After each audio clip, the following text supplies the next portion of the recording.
ஒரு ஸ்பூன் சர்க்கரை மருந்தை எளிதாக்கலாம், ஆனால் காலப்போக்கில் அந்த மருந்தின் தேவைக்கு அதுவே காரணமாகவும் இருக்கலாம். இன்றைய உலகில் பாட்டில் ஜூஸ்கள், சுவையூட்டப்பட்ட தயிர்கள் முதல் அன்றாட மசாலா பொருட்கள் வரை பெரும்பாலான பதப்படுத்தப்பட்ட உணவுகள் மற்றும் பானங்களில் சர்க்கரை நிறைந்துள்ளது. எனவே, ஒரு மாதம் சர்க்கரையை தவிர்ப்பது குறித்து ஊட்டச்சத்து நிபுணர்கள் வலியுறுத்துகின்றனர். சர்க்கரையை 30 நாட்களுக்கு தவிர்ப்பது உடல் மற்றும் மனரீதியாக பல மாற்றங்களை ஏற்படுத்தும். ஆரம்பத்தில் சில அசௌகரியங்கள் ஏற்படலாம் என்று டாக்டர் துஷார் தயால் விளக்குகிறார். சர்க்கரையை நிறுத்திய முதல் சில நாட்களில் எரிச்சல், சோர்வு, பதட்டம் அல்லது மனச்சோர்வு கூட ஏற்படலாம். சர்க்கரை தரும் டோபமைன் உணர்வு மூளைக்கு கிடைக்காததே இதற்கு காரணம். சோர்வு, தலைவலி மற்றும் கடுமையான சர்க்கரை பசி ஆகியவை இந்த ஆரம்ப கட்டத்தில் பொதுவானவை. சர்க்கரை இல்லாத நிலைக்கு உடல் பழகிக் கொள்ளும் போது இது நிகழும்.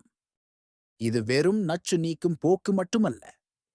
சேர்க்கப்பட்ட சர்க்கரையை குறைப்பது அல்லது நீக்குவது நீண்ட கால ஆரோக்கிய முதலீடாக கருதப்பட வேண்டும் என்று நிபுணர்கள் வாதிடுகின்றனர். 2வது வாரத்திற்குள் உங்கள் இரத்த சர்க்கரை அளவு சீராகத் தொடங்கும். இதனால் ஆற்றல் குறைவதும் பசி அதிகரிப்பதும் குறையும். இது நாள் முழுவதும் உங்களை சமநிலையில் உணர உதவும். இன்சுலின் உணர்திறன் மேம்படுவதற்கான அறிகுறிகளை உங்கள் உடல் காட்டத் தொடங்கும் என்று டாக்டர் தயால் கூறுகிறார். இன்சுலின் அளவு குறையும் போது உடல் சேமிக்கப்பட்ட கொழுப்பை எரிக்க தூண்டப்படுகிறது. இது ஆரம்பகால எடை இழப்புக்கு வழிவகுக்கும். 3வது வாரத்திலும் அதற்குப் பிறகும் சர்க்கரையை தவிர்ப்பதை நீங்கள் தொடரும்போது நீண்ட கால நன்மைகள் மேலும் தெளிவாகத் தெரியும். தோல் மேம்படும், குறைவான பருக்கள் மற்றும் வீக்கம் ஏற்படும். இதனால் தெளிவான நிறம் கிடைக்கும். சர்க்கரை குறைபாடுகள் இல்லாததால் மனதளவில் நீங்கள் மிகவும் நிலையாகவும் விழிப்புடனும் கவனத்துடனும் இருப்பீர்கள். கலோரி உட்கொள்ளல் குறைந்து இன்சுலின் அளவு சீரடைவதால் எடை இழப்பு பெரும்பாலும் தெளிவாகத் தெரியும். இது அதிக கொழுப்பு, நீரிழிவு, உயர் இரத்த அழுத்தம் மற்றும் கொழுப்பு, கல்லீரல் நோய் போன்ற தொடர்புடைய நிலைமைகளின் அபாயத்தையும் குறைக்கிறது என்று டாக்டர் தயால் கூறுகிறார். சர்க்கரை பானங்கள், இனிப்புகள் மற்றும் பேக்கரி பொருட்களை தவிர்ப்பதன் மூலம் மக்கள் அதிக ஊட்டச்சத்து நிறைந்த மாற்று உணவுகளை நாடுகிறார்கள். பழங்கள், கொட்டைகள் மற்றும் பால் பொருட்கள் போன்ற உணவுகள் திருப்தியை அளிப்பதுடன் நார்ச்சத்து, வைட்டமின்கள் மற்றும் தாதுக்களையும் வழங்குகின்றன.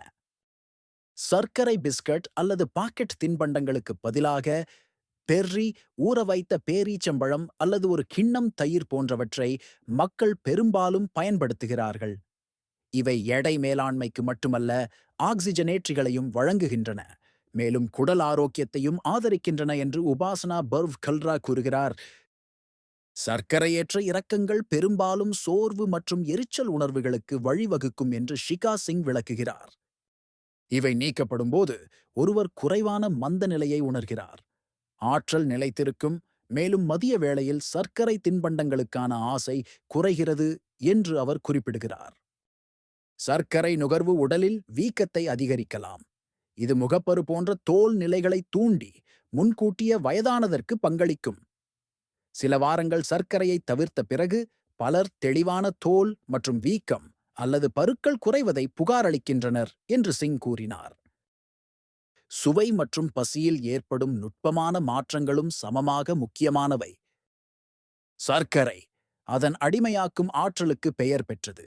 இனிப்பு பற்றிய உடலின் உணர்வை மாற்றும். 30 நாட்கள் போன்ற ஒரு குறிப்பிடத்தக்க காலத்திற்கு அதை தவிர்ப்பது சுவை மொட்டுகளை மீண்டும் சரி செய்யும். ஒரு மாதத்திற்கு பிறகு சர்க்கரைக்கான ஆசை முன்பு போல் இல்லை என்று மக்கள் பெரும்பாலும் உணர்கிறார்கள். ஒரு பழம் கூட மிகவும் இனிமையாக தோன்றத் தொடங்கும் என்று சிங் மேலும் கூறுகிறார். சர்க்கரை பற்றிய உரையாடல் பெரும்பாலும் குறுகிய கால இலக்குகளுடன் நின்றுவிடுகிறது. எடை இழப்பு அல்லது நச்சு நீக்கம் போன்றவை இதில் அடங்கும். ஆனால் சர்க்கரையை நீக்குவதை 30 நாள் சவாலாக பார்ப்பது தவறானது என்று நிபுணர்கள் வலியுறுத்துகின்றனர். புத்தாண்டு அல்லது கோடை காலங்களில் பலர் சர்க்கரை குறைப்பை ஒரு பருவகால தீர்மானமாக கருதுகிறார்கள் என்று கல்ரா கூறினார். ஆனால் அர்த்தமுள்ள மாற்றத்திற்கு சர்க்கரை குறைப்பு ஒரு தற்காலிக பரிசோதனை அல்ல, ஒரு நிலையான வாழ்க்கை முறை தேர்வாக இருக்க வேண்டும். சுத்திகரிக்கப்பட்ட சர்க்கரையின் பரவலான இருப்புதான் இதில் உள்ள சிரமம். இனிப்புகள் மற்றும் இனிப்புப் பண்டங்கள் போன்ற வெளிப்படையான ஆதாரங்களைத் தாண்டி கெட்சப், ரொட்டி, தானியங்கள், சாஸ்கள், பேக்கரி பொருட்கள் மற்றும் உப்பு நிறைந்த பாக்கெட் உணவுகளிலும் சேர்க்கப்பட்ட சர்க்கரைகள் பொதுவாக காணப்படுகின்றன. அதிக பிரக்டோஸ் கார்ன் சிரப் மற்றும் டெக்ஸ்ட்ரோஸ் ஆகியவை மூலப்பொருள் பட்டியலில் பாதிப்பில்லாத பெயர்களில் மறைந்திருக்கும்.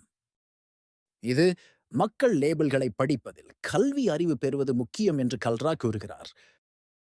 சர்க்கரையில்லாத பழக்க வழக்கங்களை பின்பற்ற நோயாளிகளுக்கு வழிகாட்டும் போது நிபுணர்கள் இயற்கை இனிப்புப் பொருட்களை பயன்படுத்த ஊக்குவிக்கிறார்கள், ஆனால் ஒரு எச்சரிக்கையுடன்.